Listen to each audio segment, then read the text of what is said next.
My name's Fiona Robertson and I run the Sound Festival. I'm the director. We've got a very small team, so we all do a bit of everything.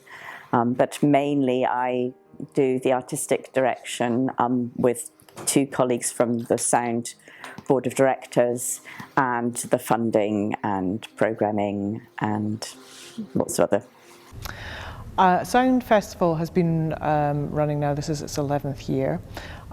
It's a festival that takes place over sometimes 2 weeks, sometimes 3 weeks, always around about the same time of year, the end of October into early November. It is a festival of new music, which is contemporary classical music. People aren't familiar with contemporary classical music or new music, and perhaps they find it a bit difficult to understand, or they think it's not for them, and new music's not something that you're going to hear readily every day. You know, you turn the radio on, you're not going to be hearing new music. It's not something that a lot of people are familiar with. So I think trying to attract an audience into a concert that they don't really know what it's about and they don't understand what it's about is always going to be a difficult thing to do. So what Sound tries to do is we like to try and break down some of those barriers that might be in the way of people coming along to a concert that they don't know what it is they're going to come and hear.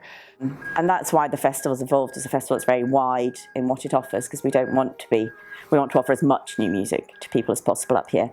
So we try to keep it broad, and those partners help us do that. Because, for example, there's Jazz Scotland, which is involved and puts on jazz events, so that gives us a slight jazz strand. And I mean, it's a bit like that we work with Dance Live, so there's new music and dance live and dance, contemporary dance as well. So it just keeps the festival nice and broad. Finding musicians to come to start with, when we started the festival, we were very much asking people we knew and wanted to come. And then as the festival's become better known, we've had more and more people asking us if they can come to the festival. And new music's a very small, very niche sector, so people hear about it, you know, within the UK and beyond very quickly, because there are lots of places that promote new music. So very quickly you get heard about, and then the musicians hear about you, and then they write to you to ask if they can take part.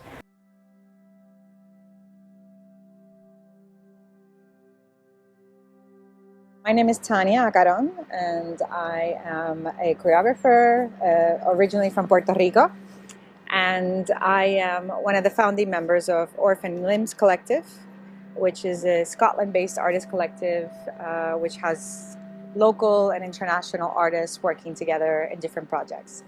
And we've been working together for about 3 years, and our main project, the performance, was The Witching Hour.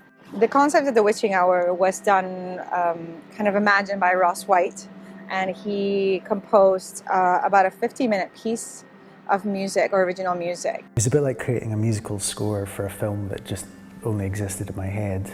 And I had an hour's worth of music, and this would be a soundtrack to events that would take place during this witching hour.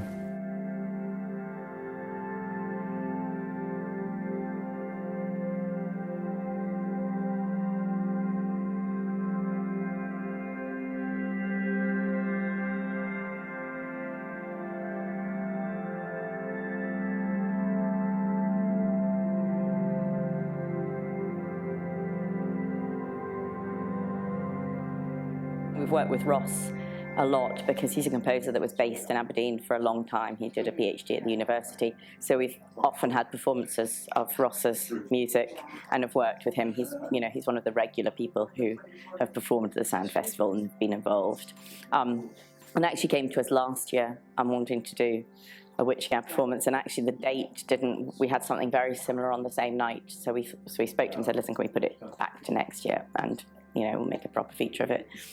So yes, so that's how it came to be this year, and what he does is he's got a local following of people who know him and who like his work, and the fact he's working with a dancer who's locally based as well was really interesting, and we just we like doing that sort of crossover work as well, and it seemed quite a lot of our stuff can be quite classical sometimes, or I mean, Ross's electroacoustic, we do quite a lot of that, but it's nice having that slightly more alternative. It brings in a slightly different audience as well.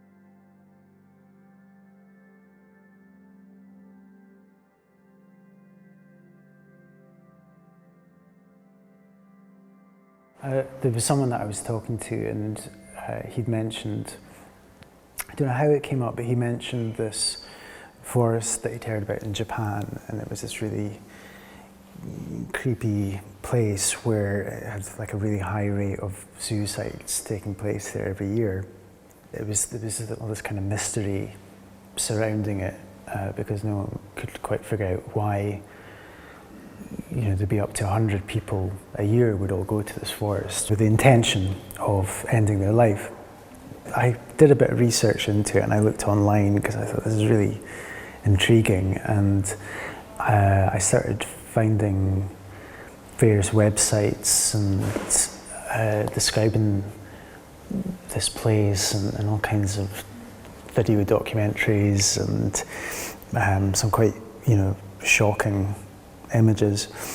If you see the documentary, it's just so difficult, because even the forest itself, the first sign is, please understand that your life is valuable, think of your family and some friends. So that's like kind of the welcome to the forest.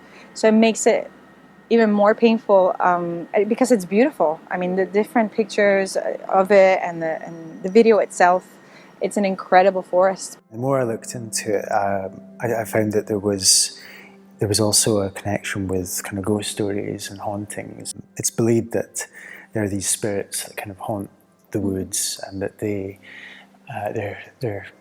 called yūrei. They're these tormented spirits that appear during the Japanese witching hour, which is 2 to 3 in the morning.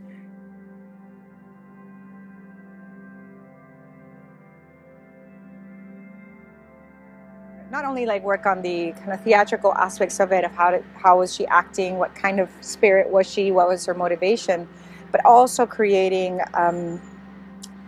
different types of ways of moving. And her type of moving was inspired by the different ribbons that people leave on the forest when they're ambivalent, they're not sure, or they want to mark where they want to commit suicide.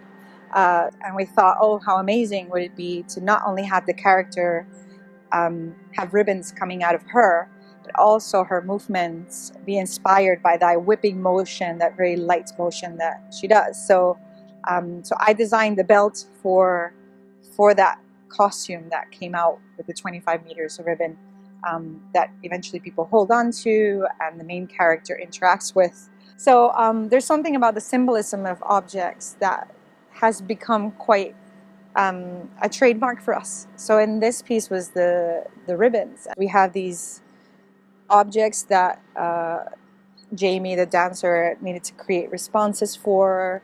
There was a suitcase that Ross very carefully selected for this piece, which is very symbolic. The objects were very symbolic to Ross as well. So we had a lot of very rich material to work with. It made it really interactive and really dynamic.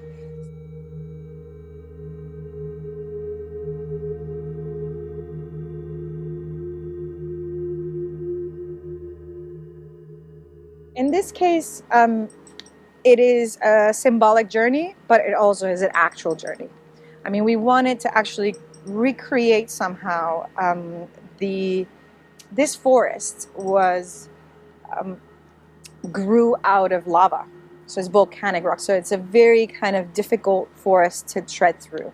That's why people have to mark it. A lot of people can get lost in it. So it's a very dense forest. So it would make sense then that we're having people walk through different spaces as if they were a forest. There was decorations of the space, and also the character, the main character who's wandering into the forest, he has a journey that he's going on.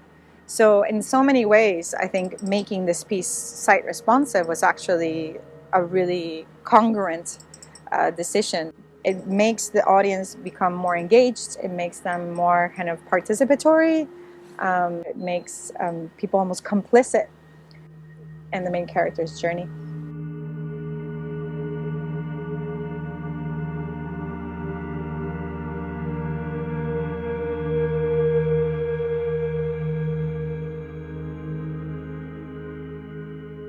what we always want to do is create work that people have a response to. We like to work with the human condition. We want to have visceral responses from the audience, and they're really connecting to some aspect of what we're presenting. And I think that's usually our ethos as a company, that we want to make work that transcends somehow, that people are still thinking about, and that actually carries some kind of message, not a story necessarily. This was different for the witching hour, but some kind of emotional response, visceral response, some images, and that's what we want people to carry with them.